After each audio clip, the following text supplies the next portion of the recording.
start, this is Jeurgen sitting next to me. He's the founder of Jazz Against Apartheid. I'm Elisabeth, and I think we will introduce ourselves later on. Oh, there's Benji. That's right. Here I am. Sorry, I was held up a bit. Hi, Struan. Hello, Benji. Welcome. Hello, Benji. Jeurgen and Elisabeth Hello. are just beginning the conversation. Yeah, exactly. Yes. We just Hi, introduced Benji. each other. Benji, this is Jeurgen sitting next to my side. He's the founder of Jazz Against Apartheid, and very unfortunately, he will not join us in South Africa. But he joins us at the moment here at the Zoom meeting. And we would like to have a first little round of introduction because we have heard of each other, but we haven't seen each other. So, Tali, would you start introducing yourself? Just who you are and like 2 or maybe 3 sentences to your center. Of course. So I have the privilege to know Benji and to know his work and to know Stephen and to know his work and to know Struan and to know his work. So very little introduction is needed. And of course, I was delighted, Jeurgen and Elisabeth, to meet you in person in Weimar in August last year. So I'm Tali, I'm the founder and director of the Johannesburg Holocaust and Genocide Center, also chair of the 3 centers in South Africa that looks at education, memory, and connections of Holocaust and genocide in the 20th century to our world today. I am also, for those that don't know, my father was a Holocaust survivor. I'm coming from family of Holocaust survivors.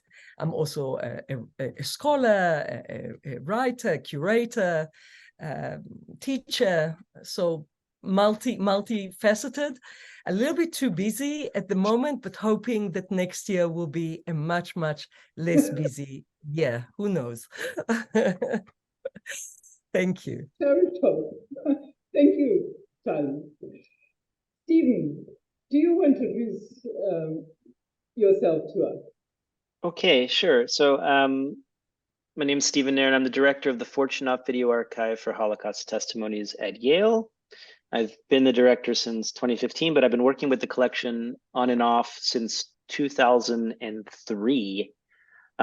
First as an archivist, then as a consultant, and then as director. So I've been working with this particular collection for a long time, and this collection is exclusively video recordings, video testimonies of survivors and witnesses to the Holocaust, recorded since 1979. So we've been recording for over 40 years.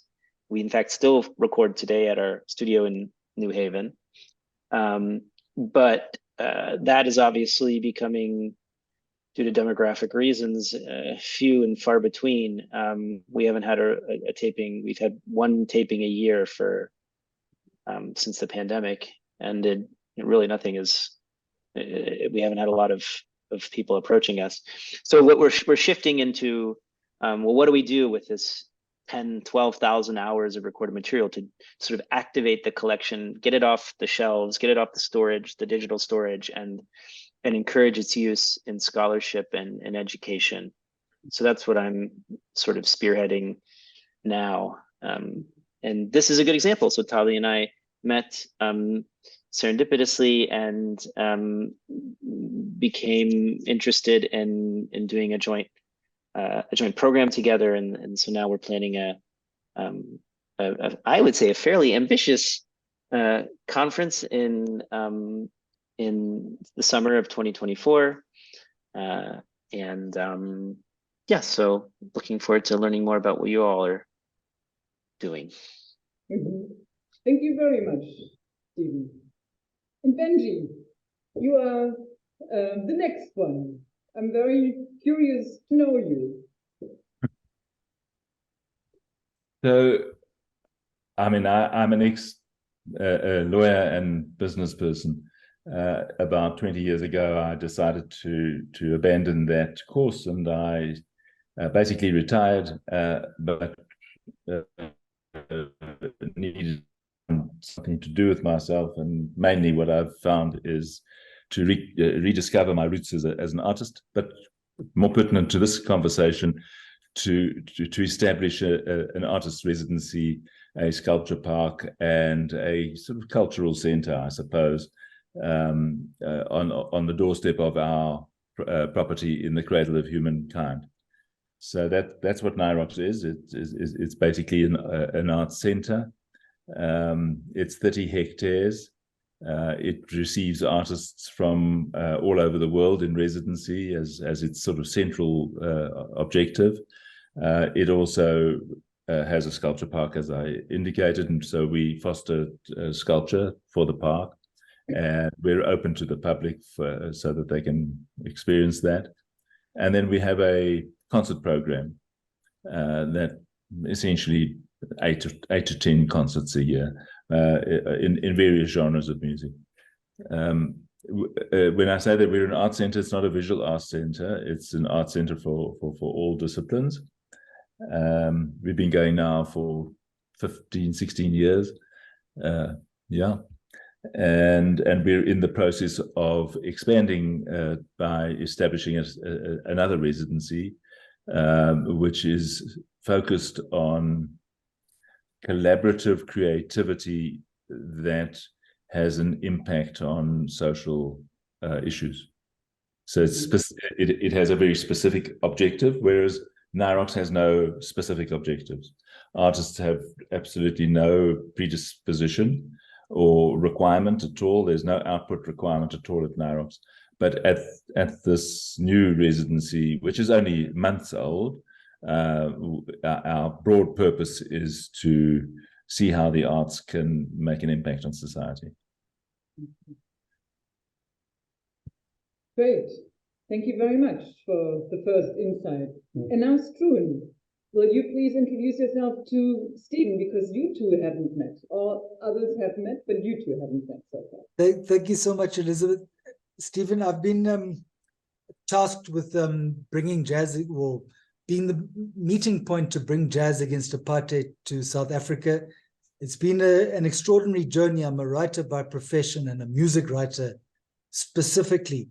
And I think I can say I've been a witness to jazz against apartheid, almost like a wave or a stream of consciousness that's flown into South Africa right at this extraordinary juncture of 30 years of democracy and 35 years of the end of the Berlin Wall, and also right at the end of the careers of people like Jeurgen, who stood for this movement for 40 years. And in South Africa, we've got Peggy Leswazi, who's also been 40 years as a fighter. Her cause is rural development.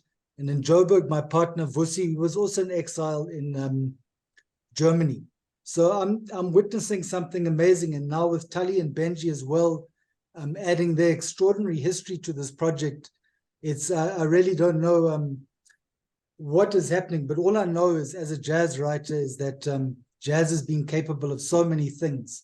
You know, bringing personally my own story is a story of healing, but that's how I fit in. It's about jazz and bringing people together. London. Jeurgen, do you want to introduce yourself? Ja, darf ich das in Deutsch machen? He's asking if we can do that in German, and if you all understand. Auf jeden Fall. Sehr schön. Benji, that's okay with you too? I'm afraid I'm going to get lost, but don't worry, that's fine. I will translate. Okay. Ja, ich bin Jürgen Leinhos und ich lebe in Frankfurt am Main seit 60 Jahren. Und vor etwa 40 Jahren haben wir das Projekt Kultur im Ghetto gegründet. Aber warte mal, nur, ich muss ehrlich sagen, das ist ein bisschen schwer zu hören, irgendwie wegen dem Mikrofon nur. Yeah. You know what? I think it's also because of Jürgen's voice is very low in general. So I will translate. Is that okay? Yeah. Yeah? Okay. So Jeurgen, he is a resident of Frankfurt. He's 85. He will be 85 on December 15th. And he organized and he founded Jazz Against Apartheid and Kultur im Ghetto, which is the association around it, around 40 years ago. Ja, in 1985, 86 entstand die Idee, hier eben auch ein Projekt Jazz gegen Apartheid zu machen. In 1985, 86, the idea started to do Jazz Against Apartheid here in Germany. Frankfurt ist deshalb sehr wichtig für dieses Projekt, weil Frankfurt natürlich schon eine Stadt der Anti-Apartheid-Bewegung war. Frankfurt is especially important for this project Jazz Against Apartheid because it already had a strong movement against apartheid, driven and supported by churches and by unions, for example, very much so. Also die Anti-Apartheid-Bewegung gab es schon, wie gesagt, es waren Kirchen, Gewerkschaften und es war natürlich die freie Kulturszene. Und wir wollten dieser Bewegung eben auch ein künstlerisches Gesicht verleihen. As he said, the anti-apartheid movement was already existent in Frankfurt, but we as Kultur im Ghetto, we wanted to give this movement an artist's contribution, an artistic contribution, not just reaching the head, reaching the heart as well. Aus dem Grunde haben wir uns auf den Weg begeben, um einen Musiker kennenzulernen. Wir hatten uns sogenannten Johnny Diani kennenzulernen und es hat sich dann eben auch durch einige Kontakte und immer wieder Begegnungen ergeben, dass wir dieses Projekt Jazz gegen Apartheid auch mit diesem deutschen Namen, speziell für Frankfurt, zunächst mal auf den Weg gebracht haben. So Jeurgen and friends researched what musician was there already engaged in anti-apartheid movement, and they found Johnny Diani, who was an exile from South Africa, living in Denmark and in Sweden. And so they got in contact and they created Jazz Against Apartheid, Jazz gegen Apartheid in Frankfurt with this German title, because it's a German founded movement here in Frankfurt. Yeah. Die erste Reihe von Konzerten war dann eben für 1986 geplant, aber schon nach dem ersten Konzert in Berlin ist Johnny Diani verstorben. The first series of concerts started in 1986, but at the very first concert, which happened in Berlin, Johnny Diani died almost on stage of a heart attack. So he gathered all those musicians from not just South Africans, but from the exile community in Europe, etc. But they continued. They didn't stop it at that moment, but they continued and carried it on. Ja, wir haben dann auch spontan für die Musik gesagt, wir machen dieses Projekt im nächsten Jahr noch einmal, wir wiederholen das. Und so hat sich eben die Situation ergeben, dass wir über viele Jahre, Jazz gegen Apartheid immer wieder mit Konzerten wiederholt haben, etwa 100 Konzerte, die meisten in Frankfurt, aber auch in anderen Städten, in Berlin, in Hamburg, in Darmstadt, in Deutschland, in Baden, in der Schweiz, in Oakland, in Kalifornien, also an verschiedenen Orten. So the musicians, after his sudden death, decided to carry it on into the next year, and then they decided another year and another year and another year. So since 1986 till today, Jazz Against Apartheid continued with more than 100 concerts, mostly in Frankfurt, Darmstadt, but also in Switzerland, in Basel, once even in Oakland, in California. And last year, premiere in South Africa, in the Eastern Cape, in Duncan Village, East London, and in King Williamstown, in the Eastern Cape, where Steve Biko originated. So that was, in short, the history of Jazz Against Apartheid. And just for the record, I am Elisabeth, and I literally stumbled upon Jeurgen when I came to Frankfurt as an intern at a daily newspaper here in Frankfurt. And they were just in the middle of creating this Jazz Against Apartheid series. And I was very lucky enough to meet Johnny Diani when he was in Frankfurt, discussing with Jeurgen how it would go. And ever since then, I got hooked on the music, on this improvised music, because what I saw was, to me, a utopia come true of people from different perspectives playing music together without any kind of skin color barrier, language barrier, social hierarchy. And to me, I am a very idealistic person still, and it still is a source of wonder that it's possible at moments to be together without conflict. And those times at the moment, more than ever, I think it's needed that we have initiatives and place like that, where that is possible to experience. So, before I continue, I hope you have a little time, because I would like to tell you of an experience that Jeurgen and I had yesterday. Jeurgen and I am an emotional person. It might happen that I start to cry, so I hope you you can handle that.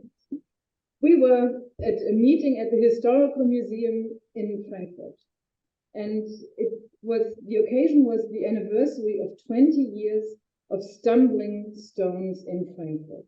You know that? This initiative, Benji? No. Stumbling Stones. I will explain very shortly. I hope it's short.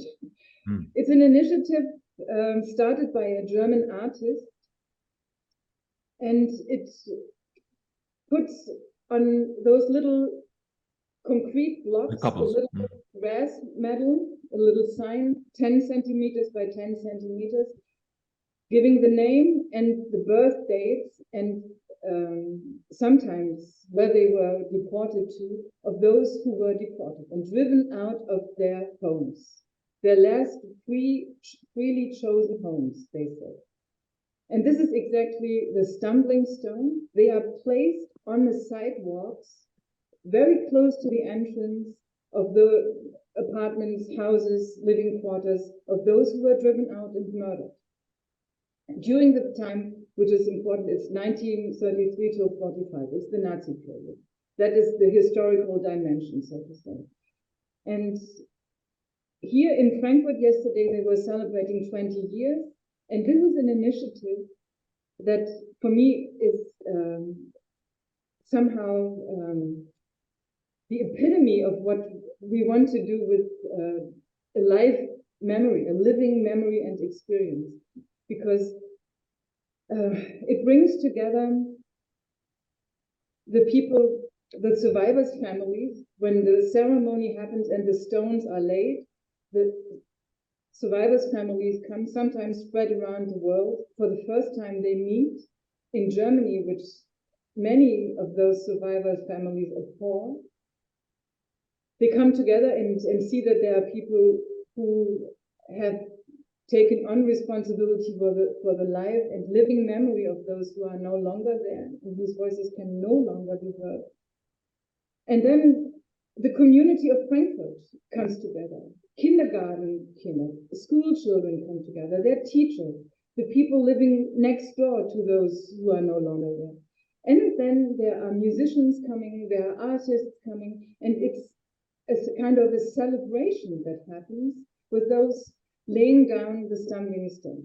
And literally, you stumble in Frankfurt across 2,000 stumbling stones, which means 2,000 people are remembered in such a way here in Frankfurt. And what you do, and this is what the rabbi said, when you do stumble across those stones, you bow your head in order to read it, to read the names. And what you do is you honor people by that gesture, you know, just by bowing your head for a moment. And this is a physical experience of the loss, so to say. And also what the rabbi said, what the children, the young people do sometimes when they see those stumbling stones, they say, oh, this person carried my name. I am also Stephen. I am also Lisa. And then they see the birthdays. Oh, my birthday too. So there is a personal connection that starts to grow. And I must say, I find this is an extremely touching initiative by an artist who started it about 25 years ago in Germany. And by now, more than 100,000 stones are laid in 21 European countries, 2,000 alone in Frankfurt, and 9 of them were driven by Jeurgen. Jeurgen had 9 of those stones laid down for a gypsy family that was driven out of Frankfurt. Maybe Jeurgen can tell you the story of how he did that? Who those people were? Are you interested in that? I'm certainly interested in it. But I'm not sure, Tali, if you had sort of an agenda for today that we needed to stick to, only because that we only have another half hour before time. Yes. So I don't want to. Absolutely fascinated by.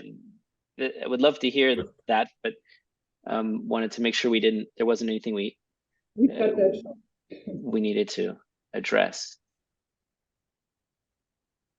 Yes, and I'm not sure what is the agenda. So Elisabeth and Struan, maybe share with us what you still want to cover. I absolutely have to leave for the next meeting. It's a very, very important meeting for me as well as this one. So I'm very sorry. I think I have 2 questions to ask. One is, what are your experiences in preserving the cultural heritage? What are good ways to preserve and to build up this cultural heritage? What venues do you choose? And then the second question would be, what would be your advice if we, with Jazz Against Apartheid, are trying to build up this cultural heritage? Can you give us advices in how we can continue with this work? Yeah? Wow, I was going to say that we should do the exact opposite, and you should give us advice, considering you've been working at this since 1985 and have been incredibly successful and have concerts being performed in 3 to 4 different countries on any given year. I mean, it seems sort of absurd for us to be providing you with any sort of advice, to be honest. But maybe I can just interrupt there and just bring the absurdity into reality, is that apartheid has really disconnected us from our history. And as a jazz journalist, I can tell you that the impact of uncovering people such as Johnny Diani, and suddenly you see, let me show you, this songbook is the first ever anthology of a South African musician. First ever. They're studying any of 14 or 16 versions of Charlie Parker. But this is the first ever. So we've got miles to make up of ground. And I think, it is jazz concerts, you're right, but it is jazz against apartheid. It's jazz that fought a struggle. And I think the struggle is still real. So that's the point really about the urgency of this work, is that, and I do feel we just have a slither of time now with, Jeurgen and Peggy and others. They've really held this for 40 years, this incredible archive. Now we need to bring it to the next generation. I think, sorry to just jump in like that. Well, so you have well, there's one thing, of course, that is right at hand, which if you haven't done this, you should do it now, is to conduct oral histories with the individuals who have, like Jeurgen, who have played such an important role in the establishment of the movement. Like, it seems like that's something that you easily can do. You all know audio technology or video technology, and could could start a project and build a small oral history archive around jazz against apartheid. That seems like an obvious thing that we would suggest. We could even provide you with, if you're unfamiliar with that, those efforts, we could happily provide sort of suggestions about how to do that in the simplest way possible. In terms of the archive, you said, now what are the materials in the archive? Do you have large numbers of recordings, audio recordings of concerts? Do you have documents and related to the establishment of the program? What is the archive consist of that represents? And if not, why don't you gather that archive? Now is the time, while you're doing the oral history work, to reach out to these individuals and begin to pull together their personal papers and their objects, with the goal of why not imagine a sort of vision of a collection that could be turned into a traveling exhibit, that would live somewhere at a national institution of memory. That seems like another feasible, important thing one could do, in addition to keeping the Nachwuchs and finding the people to continue the actual performance. The songbook is a great idea. That's something we want to do for Songs from Testimonies, our project. So Zissel has, we have like 60 songs now, probably, that he's worked with. I think there are 13 on each record. So, and that's just a portion of the materials he's worked with. So he really would like to do songbooks as well, so that people can actually then perform the music. He has these compositions, but give people the notes so they can actually perform the music. So that's a great idea. I mean, publications, other types of publications. I haven't looked at the website thoroughly, but one of the things that I think is really exciting about our project is, you get to hear the song and see the performance, but you also you learn about the survivor who sang the song in their testimony. You get to see the survivor. You get to see, you get all of the historical context around the song together with the song. So we did a series of videos where Zissel introduced the song, telling us what the significance of it was. We saw a clip from the survivor, and then he talked about his aesthetic choices, about the composition, and then we had a scholar who actually then commented on the significance of the lyrics, the significance of the song, for aimed at a general public, but still a scholar who could provide some additional interpretation. So something like that, either in written form or audiovisual form, that would share that context that maybe only some of these artists have, would be really valuable for, to build that bridge with the next generation, which is 1985. Oh my God, that's a million years ago. That's right. You might not even have been born there. Oh, I was 10. Oh, okay. I remember it well. But no, I mean, for kids these days, someone born in 2010, 1985 is like the First World War. Yeah, dinosaurs. Yeah, that's right. Tali, do you want to answer? Sure. Sure. So it's great. It's great that Stephen is here, because it is really about capturing the testimonies, compiling everything, and doing it as quickly as possible, and really starting with you, Jeurgen, and you, Elisabeth. I mean, even what you shared with us for 2 minutes now, but what you shared with me last year when I met you first, and since, it has to be recorded, it has to be, it has to be captured. This is history. So cultural history, when you ask about cultural history, and when Struan is saying it's not known, it will not be known, or else we capture it. So we do have to capture it.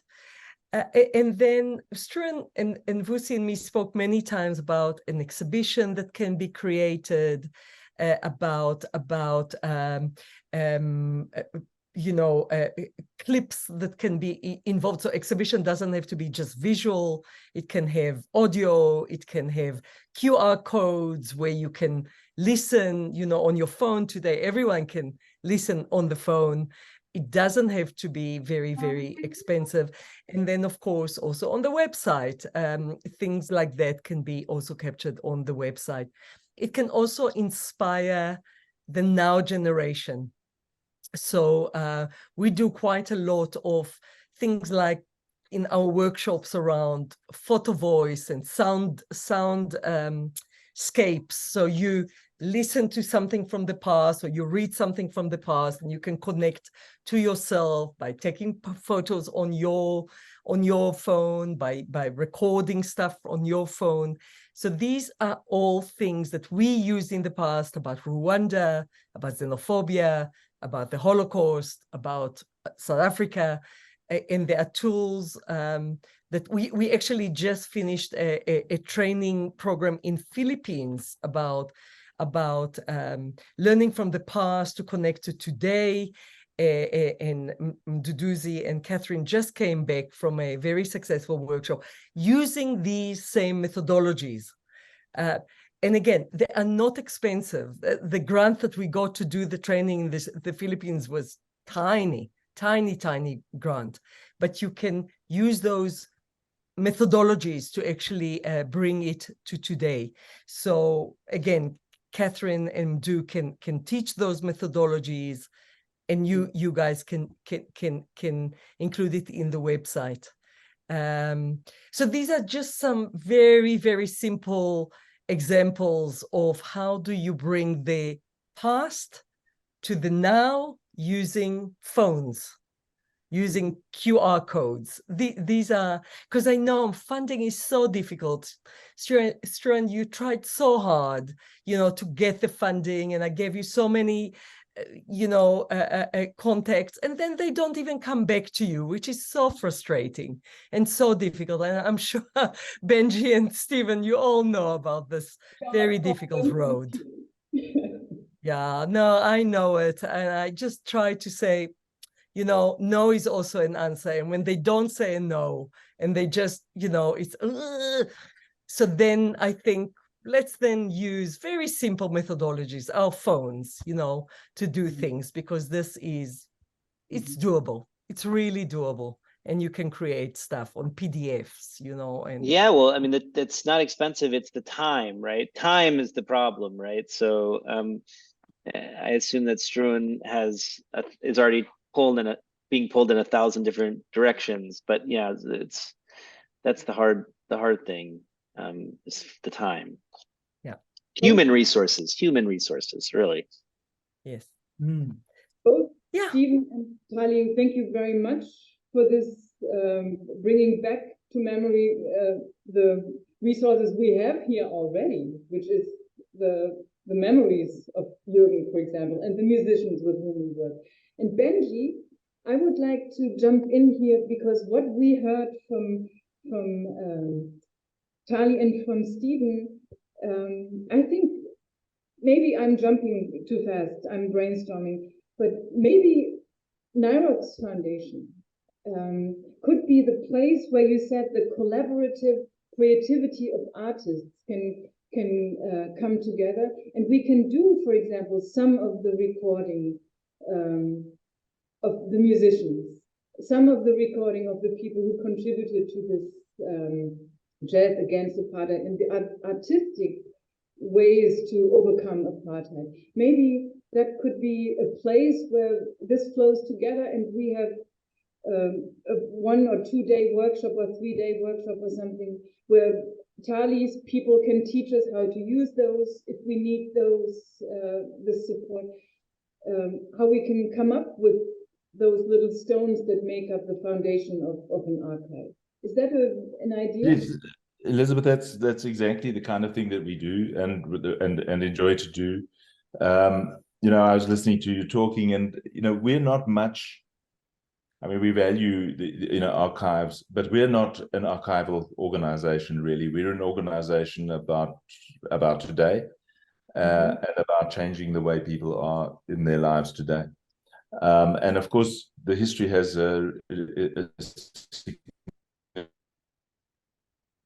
Oops. I'm sorry, we are lost. Oh, we froze. Yeah. Can't you hear me? Yes, you're back. Sorry. Am I back? Okay. I'm sorry. Now you're back. I'll try and repeat what I said briefly. Yeah. Okay. So your suggestion that we should be a place where archival records can be created is absolutely within our reach, and we'd be happy to work together with you to find ways to achieve that. But what I also went on to say is, listening to you speak, we are not really an archivally orientated organization. We tend to look at the present and not at the past, not because we think that the past is not important, but simply because that's the handwriting we chose. So we would be always looking at whatever you present us with a view to its impact on our community, not just our local community, our community, we regard that ourselves within a global community, but what impact can we have on life today and going forward, rather than looking back on it. But of course, looking back is a tool. It's just not the tool that we specifically look to.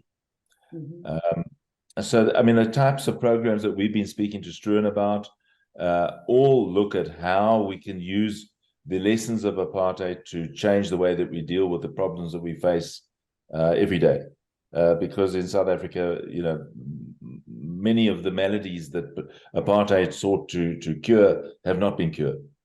So we've still got a long road to hoe. And if we can just use, sorry, let me just. But what I see the value of your organization is that it is sort of a door opener to communities, and we'd love to join you in doing that. Okay. And I think we can thank you very much, Benji, for this. I think once we are in Johannesburg in South Africa in 10 days or something, or 12 days. Around the corner. Yeah. That's right. We can just expand on that a little bit. Yes, indeed. I'm pretty sure we are certainly not just, let me say that, quote unquote, interested in the past, but always this is something which happens now, because the music happens now, and it does something with us now and for the future, because it changes the way we perceive the world and what is possible in this world if we cling to this artistic utopia that happens in the music. So I'm sure we can dig deeper into that. Struan, what do you think? I think just one last question for everyone. If you've got a minute, Tali. Yes, I just wanted to ask you, Struan, did you ever speak to Constitution Hill with their new studio, music recording studio? Yes, we've done events there with Lance McCormack. Flame Studios, wonderful. Another wonderful initiative. I think, but that's also a good point, Tali. The last question I wanted to ask for everybody is, and I know you were the driving spirit behind pointing out that 2024 is a very significant year with the 30 years of democracy. And then the German embassy sent a message saying it's very significant with 35 years since the fall of the Berlin Wall. So I think one last question, for everyone that's here today, I think what brings us together is that we all want to bring change. Whether it's for me, it's through the jazz, and you through your things, and everyone through how they do their things. But change is the meeting point between us all. So I'm just wondering, how do we contextualize that change as something we can all work with, whether it's with Flame Studios, they would be the same. They're good people doing great stuff. And NIROX, yourself, Stefan, what is the one thing we can all hold on together as we go into this 30 years of democracy? to bring a long and lasting change? So maybe I'll start by saying that Stephen and me are dreaming about this I don't know, it's not hybrid online, it's hybrid event of music, talks, engagement with public, and we really want to work with you guys, Struan, on that one, and that is, look, we will not save the world by doing 3 days, sadly, whatever, but it is to bring us all together, and Benji, perhaps bring you too and NIROX too into the party, in one way or another. If it is even a day trip or a half a day trip to NIROX and engagement on the ground with artists or something. So let's think about how we all come together when Stephen and others from Yale and so on are coming to South Africa to speak about 30 years of democracy, 30 years of Rwanda, 30, the 35 years of Fortunoff, all those things of talking together about this meeting point. That is the one. The other thing is, Benji, we had always, I managed to get Benji together with an Austrian internship program. And I think now, Benji, you have your second intern. So it is working very, very nicely. So maybe try and look for ways of, because actually Stephen is in Austria. So it's all those connections, so to always look, Struan, for the possibilities. It sometimes just presents itself and you think, okay, let's come together. So may I ask for us to just open our eyes and ears for possibilities of partnerships as the year of significant year is coming, 2024, 2025, and look for possibilities to come together. That is my advice. Sadly, I gave up on saving the world. I think, our world is very, very wounded at the moment, and it's actually hard to breathe at this this last months and year. But we have to. There's no other choice, I think. Well, also, Struan, to answer your question about,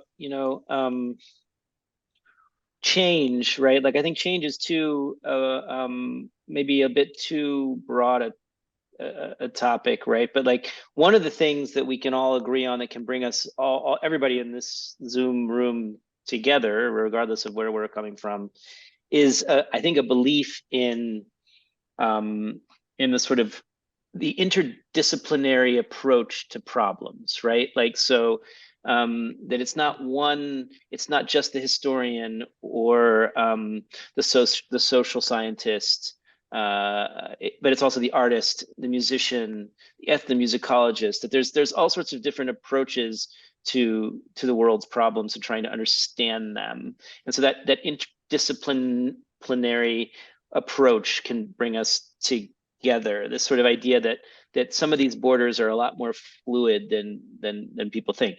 Also, the comparative lens, right? Like the Holocaust and apartheid are not the same thing, but we still an essential part of knowledge production is done through the process of comparative study, right? Like pointing out the differences and the similarities, the continuities and the breaks between all of these events really help us learn new things, right? So I think that's something that can also tie us together. And that, like, it seems like Benji is I know very little about the work you're doing, but it seems like an amazing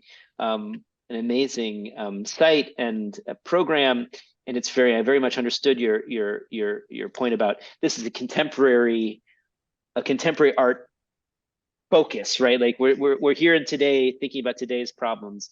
But I think, again, as you also said, thinking about the past and how it inflects the present, but also taking contemporary views and contemporary art and looking back at what was done in the past, like these going both ways is something that can bring bring everyone in the Zoom room together as well, right? So those are all things that we can sort of use as maybe inspiration for thinking about ways to cooperate. And it doesn't have to be big, it can be small. Again, Tali, I think you're absolutely right. I too don't believe in transforming the world or changing the world for the better, but I do believe in small interventions, and that they mean something, both symbolically, like these Stolpersteine, right? The Stolpersteine are a tiny little piece of brass in the floor, in the ground in front of a house, right? It's a small intervention, but to some people it means a lot. So that's what we can try and aim for. Yeah, well, I mean, in the end, it all belongs to each of us. So if we can find a different way within each one of us, in the end, it's got to accumulate to some difference. We can't change others mostly. Mostly, we can only change ourselves. But yeah, I mean, if resources were endless, why wouldn't it would be wholly appropriate in my mind to do what we're doing in South Africa, something along those lines, also at Yale University, or to bring Jazz Against Apartheid to do a performance at Yale, right? If resources weren't a question, something we would absolutely do. Right. Why couldn't someone working with testimony be a contemporary artist at NIROX, right? It totally. Yeah, of course. 100%, and we have that all the time. Just different testimonies, different subjects. Yeah.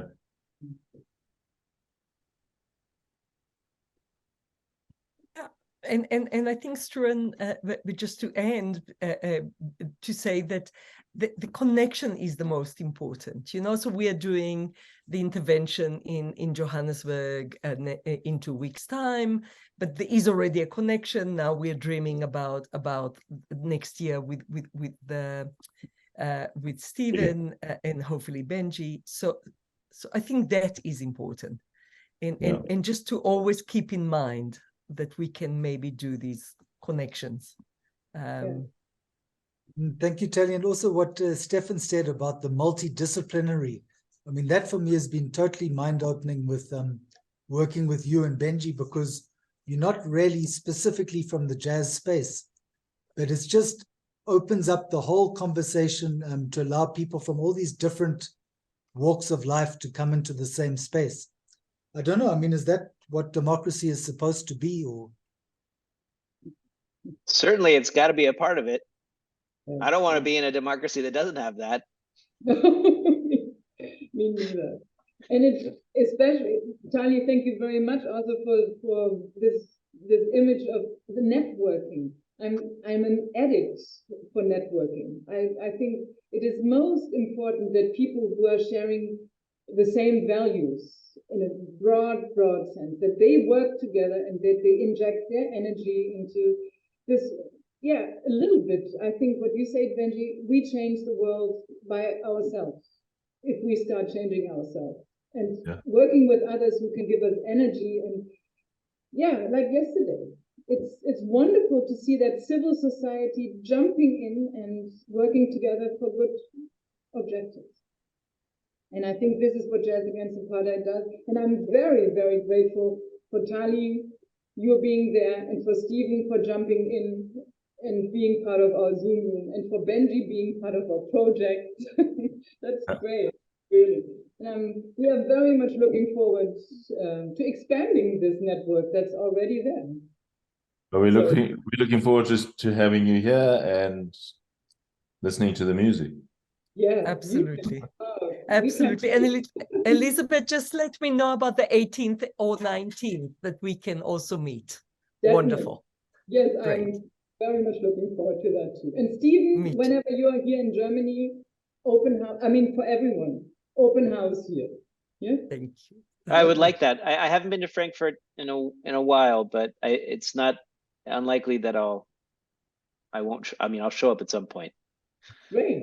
But in the meantime, I'll learn more. I've looking at the website. I'll dig in a little bit and learn more about the program, because I have to admit an enormous amount of ignorance on my part in regards to most anything South African, to be perfectly honest, which is another reason why I'm looking very much forward to spending some consolidated quality time in Johannesburg with you all in 2024.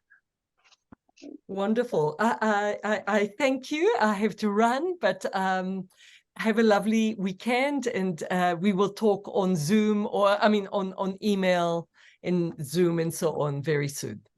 Okay. Thanks, Tali. Nice to meet everybody. Everybody. Thank you. Thank Bye-bye. you. Thank you, Stefan. Ciao. Ciao. Bye. Bye-bye. Thank you, Benji. Pleasure. Cheers. Vielen Am I- Dank, Ben. Was a Ciao. pleasure. See you soon. See you soon, man.